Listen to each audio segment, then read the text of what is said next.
Hello guys! Hello Sagittarius! Welcome dito sa aking channel, Kapalaran 888 Sagittarius. Alamin natin kung anong messages, vibration, gabay energy para sa inyong lahat. This is general reading, so pwede kang makaresonate. Sagittarius.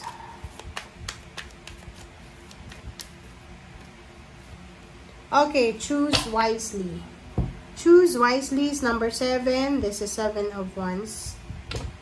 No, 7 of Wands, 7 of Cups, 7 of Swords. Okay. Sagittarius. Oh, sorry.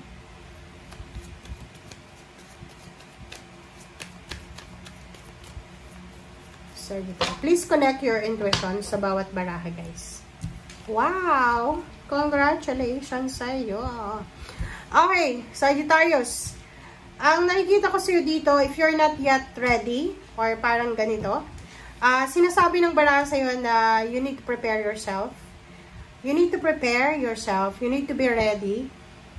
Because bibigyan ka ng pagkakataon ng ating universe na mapili. Yung parang bibigyan ka niya ng maraming ways, di ba? Parang ganito. Especially if you're planning to go to other country for work or for vacation. Bibigyan ka ng ating universe ng choices. Several choices. Ito ba yung gusto mo? Japan, Korea, Taiwan, Europa, America, Canada. Diba? Parang ganon. So, ihanda mo yung sarili mo dito. You need to pack your things or ganyan, ganito. Or, if you're planning to move out sa tinitirhan mong bahay, apartment, condo, residence, sinasabi ng baraha na bibigyan ka ng choice and options ng ating universe na mahanap mo kung ano talaga yung deserve mo. Okay? Na location, lugar, or anything. Pwede din siya sa work. Ihanda mo yung sarili mo because you will receive several offers. Okay? Thank you, guys. Okay. Thank you. Tingnan natin, Sagittarius.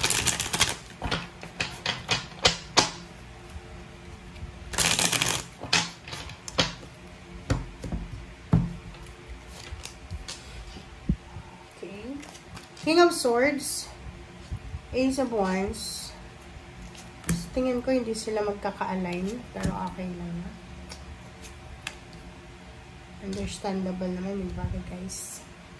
Okay.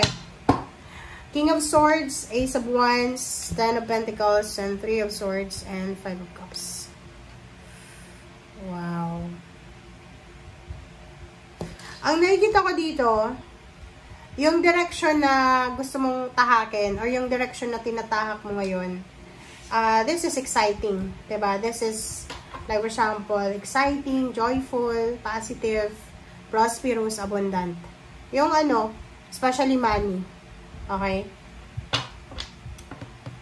Meron dito na Sagittarius na you are waiting for someone, like pwedeng umuutang ka sa isang tao, humihingi ka ng pera, humingi ka ng advice. But the problem is, you are rejected. You're being ignored. Or rejected ka talaga. So, medyo meron kang sama ng loob na nararamdaman sa taong yun. But meron dito na Sagittarius na posibleng nangihinayang kayo. Meron kang regrets na nararamdaman. Nangihinayang ka. It's because of maraming nangyari na parang yun, pinagsisisihan mo. Especially sa trabaho. Pwedeng, halimbawa, gusto mong bumalik sa dating company na pinagtatrabahuhan mo, or sa employer mo, or sa dati mong karelasyon, or kung saan pa man. So, nakikita ko yung regrets. Parang nag-iisip ka, iniisip mo, and because of your bad decision, nagagalit ka sa sarili mo. Okay, King of Swords. Ayun. Sinasabi ng baraha sa'yo dito na, yun, learn your lesson. Okay? Learn your lesson na dapat hindi ka nagpapadalos-dalos. So, ibig sabihin, yung Eight of Wands na to is hindi ka dapat nagpapadalos-dalos sa mga decision-making mo. Okay? Like yung direction mo. And you need to think double talaga. You need to think several times para sa mga decision-making na ginagawa mo. Oh, tingnan mo to. Isang napakabilis na balita. Isang napakabilis na exciting celebration. This is a success because of hard work, hard-earned money, hard-earned success, hard-earned recognition and reward. So, parang sinasabi dyan sa'yo, Sagittarius, na kung gusto mong umasenso sa buhay, or kung gusto mong makuha yung pinakamimithi mong pangarap sa buhay, kailangan mong magtiis. Kailangan mong iwasan yung parang halimbawa na wala kang tinatagal. Like, palipat-lipat ka ng business, palipat-lipat ka ng trabaho, yung parang walang permanent na decision. Yung parang decision or disposition ba yung tawag doon?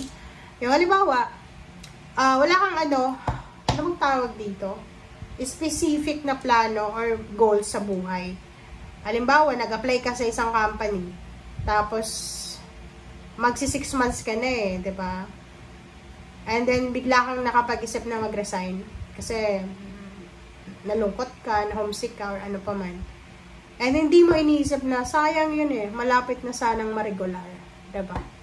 So yun yung kailangan mo daw na iwasan sa ngayon. Ang nakikita ko sa'yo dito na, sinasabi sa'yo dito na in order for you to have so much money, 'di ba? Para daw magkamal ka ng limpak-limpak na salapi, maraming pera, kailangan mong magtrabaho. Kailangan mo, parang ang sinasabi sa'yo, related din to sa Aries. Kasi yung Aries, parang, pag may mga plano siya na hindi natutuloy, ang alternative niya is gambling. 'Di ba? Sugal. Sa'yo, sinasabi ng barahan na kailangan mong isipin na aasenso ka, yayaman ka because of your hard work. Hindi dahil sa swerte ka, or hindi dahil sa nanalo ka sa lotto or anything. No. Magkakaroon ka ng maraming pera because of your hard work. Okay? Kailangan daw pagpaguran mo lahat ng yan. Three of Swords, sinasabi ng barahan sa'yo na because of your, 'di ba, yung parang nararamdaman na galit, hinanakit, pwedeng mahadlangan yan yung success na posibleng darating sa'yo. So, you need to detach yourself from that anger, or kung ano man klaseng sakit yan, galit o hinanakit, suklam, kailangan mong alisin yan. Kasi, yan, galit na yan na nararamdaman mo, ay yan yung pwedeng maging rason kung bakit hindi makakapasok yung grasya sa buhay mo. So, alin yung gusto mo?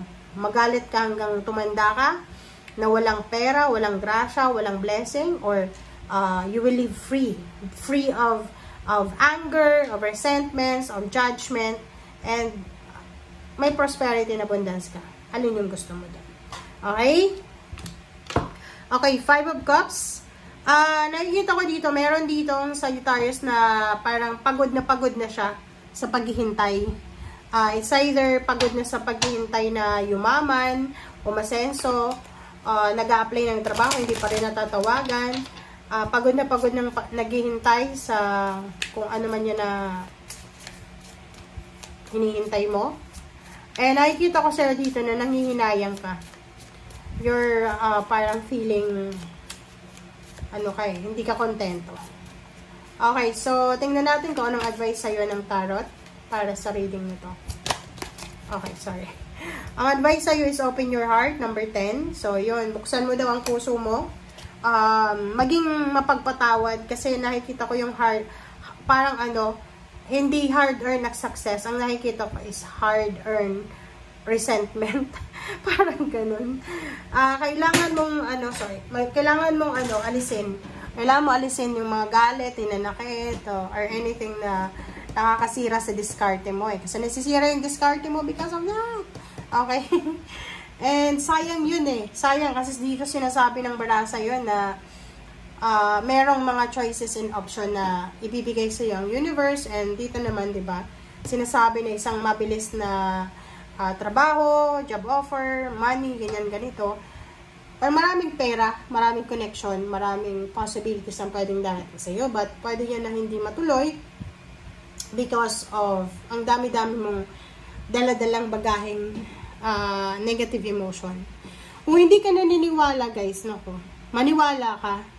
Alam mo ba na pag marami kang mga dalang galit sa puso mo, hindi papasok yung grasya. Maniwala ka.